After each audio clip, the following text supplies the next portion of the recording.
So not just marketing, but tell story, build story. Nike, their previous CEO is John Donahoe. And John Donahoe, because of Nike going into very bad crisis, people are not buying their shoes, they have very bad internet issues, and is being forced out.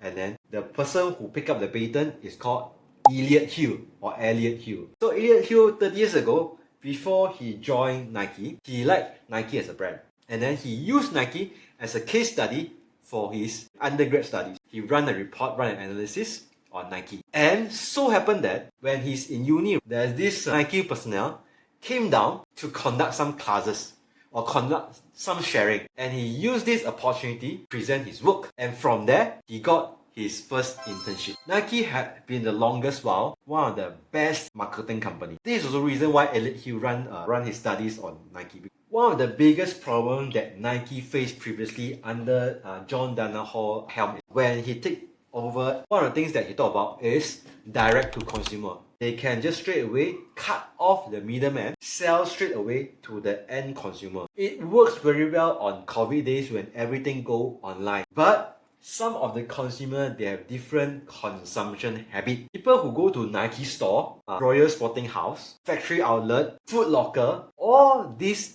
different customers are from different profile and have different needs and wants when they come to purchasing their sport shoes. So what Elliott Hill right now he's raising is this. All these different channel is important, and all these different channel serve different profile, and all these different channel might very likely have different product offering. First thing, he regroups his company into two very important directions. First, sports company. Second is growth company.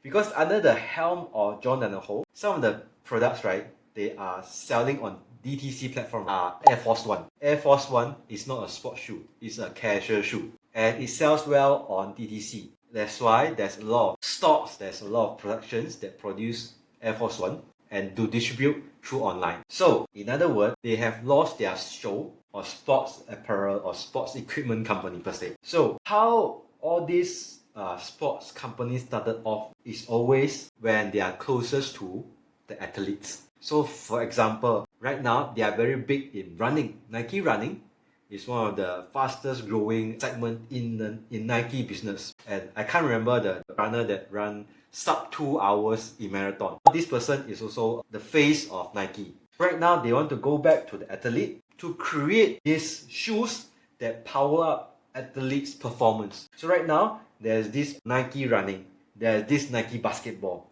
there's this like maybe Nike tennis. Nike, they have their own sub-team to be close to their end athlete to produce products that the athlete love it and improve their performance. They go back to their why so that when they go to their how and what, it works far more better. So this is from Elliott Hill. So they refocus back on their strategy, which is be close to the athlete and focus on these three main brands: Nike, Jordan, and also Converse. You know, I like to play basketball when I'm young, and there's this basketball player that I admire, which is Allen Iverson, and also Shaquille O'Neal. So if you go to Netflix, you go find this series by Shaquille O'Neal and Allen Iverson. They are using the same strategies to revive Reebok brand, provide athletes the shoes that most suits them so that their performance can improve. Not just because it's a beautiful shoes, but also the technical specs of the shoes. So what happened to their revenue? After 1 year, the revenue luckily no drop. It just maintained like positive 1%. Gross margin reduced, basically it's because of tariff. And then what good about this is they're able to reduce some of the inventory. So remember, Air Force One is not a sports shoes. They are clearing all the old stocks. And so one of the plus point right here is their running is up by 20%. The wholesale seller are picking up, building their order book by 5%. So this is good news. So previously they want to cut off the wholesales, right? So right now wholesales grow by 5%. It means they are building back the relationships, asking the wholesales to take their shoes. They are having some challenges in China because China have their own local brand. China nationalists would like to go for local brand. But maybe basketballer is a bit different. Yeah. Nike Direct is not the things they like to put more emphasis on. So that's why Nike Direct also having some negative numbers. So like I said just now, sharper consumer insight, more authentic storytelling means the sport athlete themselves right now They have the shoes that built for them in that sense. And then what CEO Elliott Hill right now is like, they put as sport offense lah.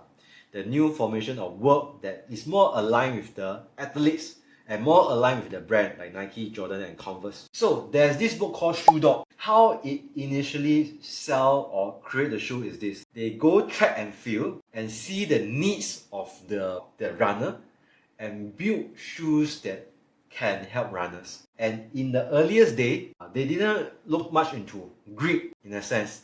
For example, right now, a lot of shoes, right, you have a lot of like grip at the bottom.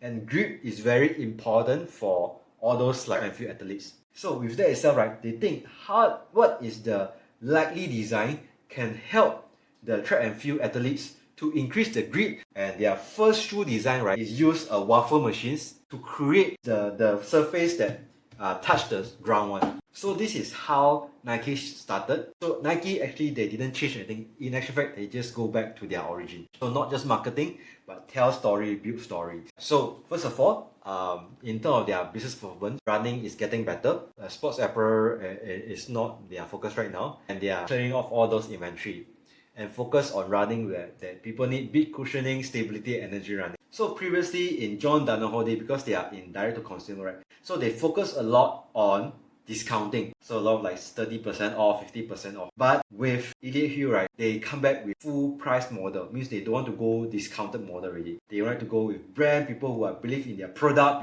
believe in their like sport performance. So they went back to full price model. So there's this study that run across to check, are they pricing power with all these sport apparel brands? They have found that actually Nike are still able to price higher.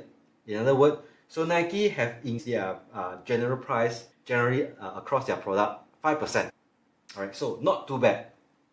But the best that can increase price across their product, right, is this company called On Holding. So they can increase by 10%. This also explains their margin and also their growth rate. They went back up in North America, but their Greater China is suffering. Their direct consumer is suffering, but their wholesales are growing. They have better relationship with people like Foot Locker, not Shoe Locker.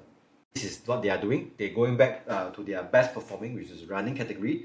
With the segregation with like Nike running, Nike basketball, they also segregate like Nike men, Nike women and Nike kids. So with all monetization, right, they will produce the best product for each segment. So revenue is just 1%. Of course, they need to build more equity with the athletes, and after which with the equity with the athletes, right, athletes as a brand person, as a spokesperson, they can influence more. And Elliott Hill have like outright say that this is going to take a while, not immediate, and they are work to build the portfolio together so that in the end of the day, they can drive revenue and profit that investor look for. I think April onward, Nike recover better. So I think on the ground, especially in US, Nike have a higher brand equity. In the end of the day, Nike is a US brand. So I think Nike, in terms of like people who attach to a brand, Nike is still the brand that people will go to. Because Nike, they are very big basketball culture, very big US.